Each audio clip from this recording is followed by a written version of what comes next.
If you've ever wondered how a family can quietly remove a child from their lives without ever saying the words out loud, Caleb's story is your answer. Caleb and Connor were identical twins, at least on paper. But whenever they entered a room, it was instantly clear who the family had chosen. Connor had the charming smile, the booming voice, the handshake that dad taught him at age 12 to impress future clients. Caleb, on the other hand, preferred fixing broken electronics, reading about operating systems, and scribbling lines of code into notebooks no one ever bothered to open. His achievements were met with polite silence, the kind that hurts more than words. In a house full of noise, silence was how you disappeared. At 15, Caleb wrote a letter to a boy he liked. His parents found it. There were no screaming matches, no ultimatums, just a quiet phone call to his aunt down the street. Caleb, they said, needed a place to clear his head. That night after dinner, he packed his bags and moved out. Not because he wanted to, but because no one stopped him. Not even Connor, who looked up briefly from his phone and asked, "Where are you going?" Caleb didn't answer. Because what words could you possibly use when no one really wants to hear them? His aunt didn't ask questions. She cleaned out the spare room next to the kitchen, handed him a folded towel and said, "You're here to breathe. You don't have to ask permission for that." For the first time in years, Caleb exhaled without guilt. Then came Natalie. His aunt's daughter, barely 4 years old, ran up to him the day he arrived and called him Fishy. She called him Fishy from the first day, not because she couldn't pronounce Caleb, but because he brought her a little sticker book with sea animals, and she pointed to the cartoon fish and said, "That's you, it's stuck." And somehow that became his first real name in the house. It was what a little girl called him when she needed her robot toy fixed or a bedtime story told. And in her eyes, he wasn't the mistake that got moved out of the picture. To his parents, Caleb was the youngest, too complicated to keep around. To Natalie, he was Fishy, a person worthy of love, not despite who he was, but simply because he was. What hurts more, being told you don't belong, or being quietly folded out of the photo like you were never there in the first place? If you've ever lived like Caleb, drop a comment below, because the story you're about to hear might not be just his. Stay tuned, where a single birthday card from a child becomes the first time a grown man breaks down in tears. Time passed in that little house by the kitchen, not in grand milestones, but in small, tender rhythms. Natalie outgrowing her toy robot, but still asking Caleb to fix things. Because you always know how their nightly story times shifting from fairy tales to simple conversations about feelings, space, and how to be brave without being loud. And through it all, Caleb grew. Not taller, not flashier, but steadier. At 17, he built a firewall system for a local nonprofit that kept their online data safe. At 18, he taught himself enough coding to qualify for scholarships at universities he couldn't afford to even visit. At 19, he got into a cybersecurity program on a full ride thousands of miles away. And at 20, he wrote a letter to his family, not to ask for anything but to tell the truth. It wasn't long, just 3 paragraphs. Caleb came out to his parents, his brothers, and even his extended relatives. He said he wasn't broken, wasn't confused, wasn't angry. He simply didn't want to go another year pretending he didn't exist. He mailed it the week before his birthday and waited. Not for applause, not even for a call. Just some kind of answer, but none came on his 20th birthday. Caleb woke to a quiet inbox and a quieter mailbox. Not even a forwarded card, not even a "hope you're doing well." It was just another day. Except it wasn't. That evening, his aunt handed him a small envelope, bright blue and covered in glittery stickers of frogs, fish, and oddly, a single cartoon astronaut. She insisted on mailing it herself. His aunt smiled, handing it over. It was from Natalie. Inside was a crayon drawing of Caleb as a superhero cape laptop, and all standing next to a smiling girl with missing front teeth in a giant speech bubble that read, "I love you, Fishy, because you're fishy, and that's the best thing to be." On the back, in smaller handwriting, clearly helped by her mom. "Even if grown-ups don't say it, I do. I miss you every time I read alone." Caleb didn't cry right away. He folded the drawing carefully, pressed it against his chest, and sat in the quiet for a long time. He wasn't sad for being gay. He wasn't even sad for being sent away. He was sad because one little girl had done what his entire family hadn't managed in 2 decades, tell him he mattered for being himself. That card became his North Star. He pinned it above his desk through every all-nighter at university, through his first job in cybersecurity, through the late nights he spent building code to protect queer teens online from the very silence that had once eaten him alive. Natalie became his link to humanity. Her letters, childish at first, then increasingly thoughtful, arrived almost every month. She told him about her school plays, her fear of failing math, the cat she secretly fed outside her window, even though her mom said no. She asked about his work, what it meant to be a digital bodyguard, and whether he had a boyfriend. When he finally replied yes, she wrote back, "Is he nice to you? Because if he isn't, I'll tell my whole class." By the time Caleb turned 26, he had become a name in the cybersecurity world. His company had clients across the country, a team of engineers he handpicked, and enough money to pay forward the kindness that had once saved him. But through all of it, he kept Natalie's card in a frame on his nightstand, even as the corners yellowed. It was never about the art. It was the only time in his life he'd been called enough by someone who wasn't asking him to shrink first.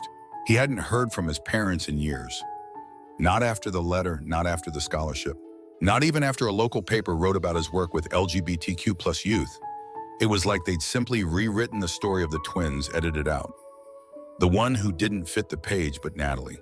She kept every chapter and she made sure he knew it. What Natalie didn't know yet, what none of them could have guessed, was that very soon the people who once removed Caleb from the frame would come back desperate to redraw it. Not out of love, but out of need, and the only question left was whether Caleb would let them. It had been 8 years since Caleb left that town.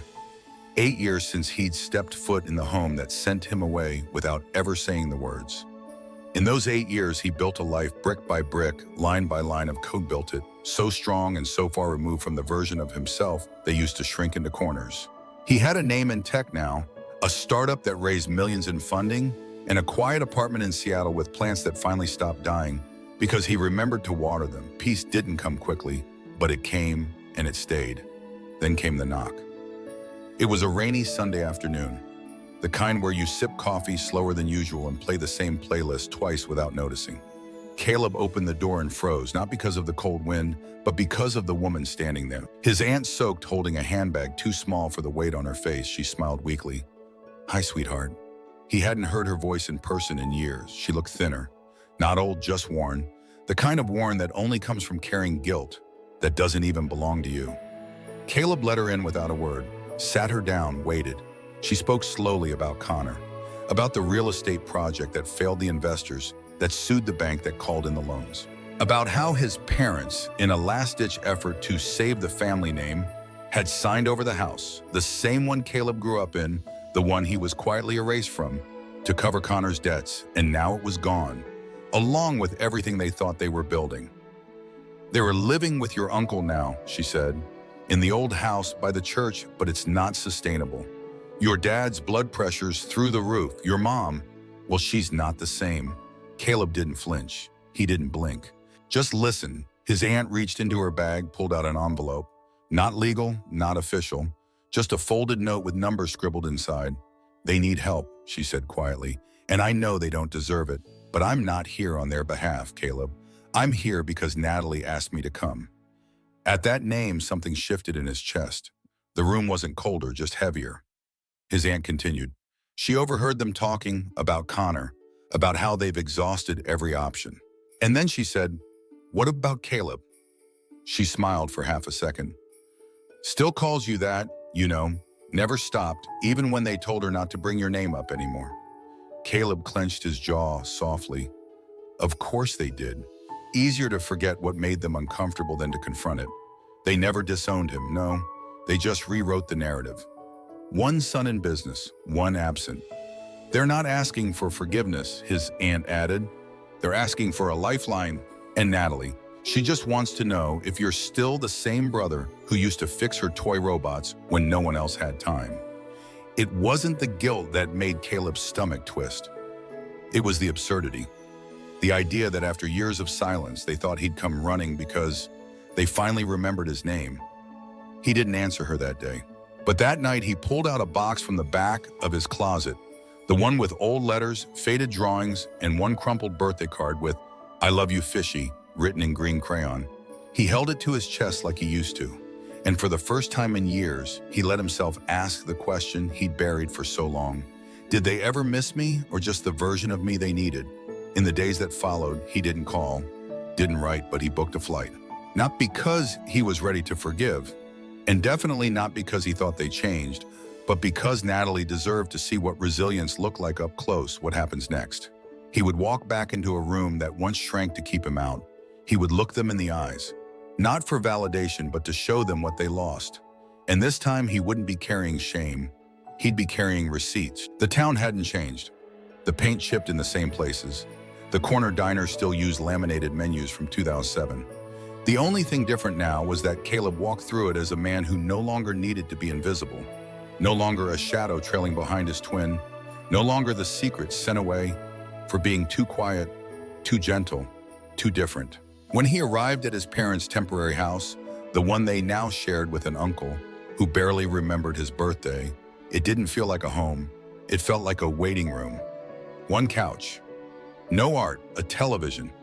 No one bothered to turn off, and two people who looked like the memory of his mother and father, not the real thing. His father stood when he entered. His mother stayed seated. Neither reached for him. They didn't say, "Welcome home." They didn't say, "We're sorry." His mother spoke first, her voice thinner than he remembered. "You look well." It wasn't a compliment, it was a statement, one that carried weight. Caleb chose not to unpack. He nodded once, no smile. His father didn't meet his eyes. Instead, he motioned toward the dining table where a folder sat waiting. Papers, numbers, projections. "It's not a handout," he said gruffly. "It's a business partnership." There it was. The reason he was invited back, not as a son, not as family, but as capital. Caleb didn't touch the folder. Instead, he turned to Connor, sitting at the edge of the room, arms crossed like he was bracing for impact. He looked smaller now. Not in size, but in presence, like all the inflated certainty had been sucked out of him. But even then, he didn't say hello. He just looked past Caleb toward the hallway, as if this might all be over sooner if he avoided eye contact long enough. "Connor," Caleb said, calm. "Steady, how are your kids?" Connor flinched at the question. It landed like a pebble in still water, small but impossible to ignore.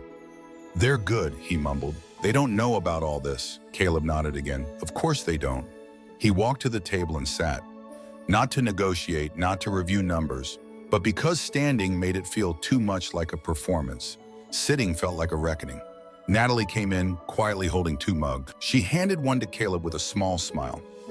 Still called him fishy. Still treated him like a person, not a function. When everyone had settled, Caleb finally spoke, not loudly, not dramatically, just truthfully. "I'm not here to sign anything," he said. "I'm here because someone I love asked me to show up. So I did." His mother shifted uncomfortably. "I know you need money. I know the business collapsed. I know the house is gone. I also know that for many years I didn't exist to you. Not in a cruel way, just in a convenient one. You didn't hate me. You just decided I didn't matter enough to miss." "Caleb," his father started, but he held up a hand. "I'm not here to be heard," Caleb said. "I've spent a lifetime learning to listen to the quiet parts of your rejection." He pulled out a slim envelope from his bag, placed it on the table. "This is a proposal," he said, "but not for funding. It's from a nonprofit I co-founded. We support businesses rebuilding after collapse, financially, ethically, publicly. If you want this help, there are conditions." His father raised an eyebrow. Caleb met his gaze now, unflinching. "Public support of LGBTQ+ protections in your next venture, full non-discrimination policy, and a signed acknowledgement that the way you treated me was wrong, not to me, but to the family legacy you keep referencing." Connor stood up sharply. "You want us to apologize in writing?" Caleb looked at him softly. "No," he said. "I want you to acknowledge I was part of this family, whether you liked it or not." His mother looked like she might cry. His father said nothing. No one rushed to sign but Natalie. She slipped a folded piece of paper into his hand before he left. It was a drawing. Childish but careful, the family table with one chair empty, above it in pencil. "I saved your seat." That night, Caleb sat alone in a hotel room, holding that drawing. He thought about how his family had spent years pretending he never sat at that table in the first place, and how now, when they needed something, they were finally willing to find his chair again. He didn't feel powerful, he felt real. And that was more than he'd ever been allowed to feel under their roof.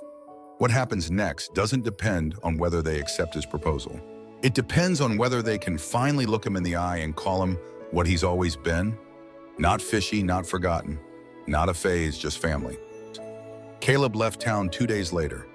He didn't leave behind a signed check.